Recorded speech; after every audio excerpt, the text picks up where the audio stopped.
I mean, everywhere I go, I get flashed. I mean, in restaurants and airports, women are like, woo, oh, the Spanx girl. They immediately start showing me things on their bodies, so. That's awesome. Thank you for all your ideas. It's really Keep great. flashing her. Yes. That's awesome.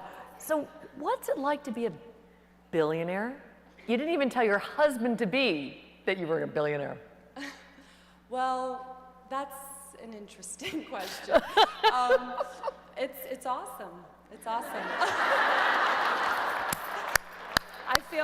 I'm excited for you. I am so excited for you. Thank you. I feel so grateful every day. I really do. Gratitude for being a woman in America fuels me. And I am so excited about the opportunities I have with my success to make a difference for women around the world, beyond their butts. And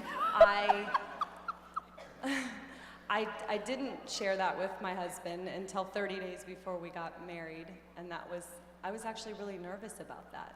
Why?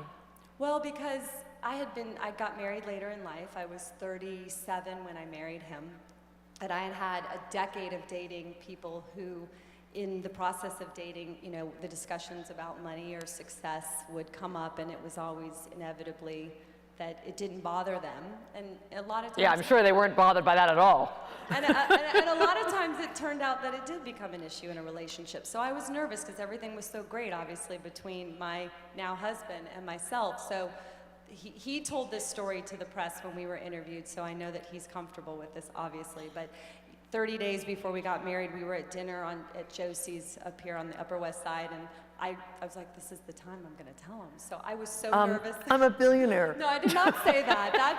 That wasn't what I said. I just said, honey, there's something I have to tell you. And he looked really nervous, and I was really nervous. It's not that I'm pregnant, but. And I just said, I think I make more money than you think I do.